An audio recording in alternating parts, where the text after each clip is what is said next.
ఇప్పుడు no cost cough syrup తో 60 రూపాయల విలువ గల ఇన్హేలర్ పూర్తిగా ఉచితం. దెబ్బకి దగ్గు జలుబు మాయం. బీసీలకు సామాజిక సాధికారత కల్పించే ఆలోచన రేవంత్ కు లేదని కిషన్ రెడ్డి విమర్శించారు. అయితే బీసీ రిజర్వేషన్లు 42% ఇవ్వాలి అన్నది తమ కమిట్మెంట్ అన్నారు సీఎం రేవంత్ రెడ్డి. మా కమిట్మెంట్ కు విపక్షాల సర్టిఫికెట్ అవసరం లేదని కౌంటర్ ఇచ్చారు.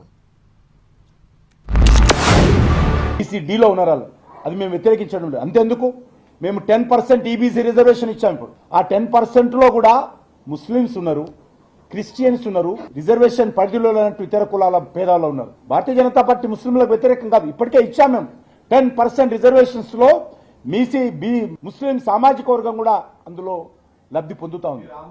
పొలిటికల్ రిజర్వేషన్ ఏబిసిడి గ్రూప్ లేదు. ఆయన ఏం మాట్లాడుతున్నా ఆయన అర్థం లేకుండా మాట్లాడుతున్నారు. మనం మాట్లాడుతున్నది ఈ గ్రూప్ కి 4% ఉంది రిజర్వేషన్, 10-8 కెళ్ళి వచ్చింది, ఆల్రెడీ ఉంది.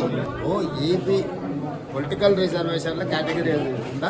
బీసీ అంటే బీసీ ఉంది. ఆయనకు ఆ మాత్రం కూడా అర్థం కాకుండా కేంద్ర మంత్రి అయితే నేను ఏం చేస్తాను.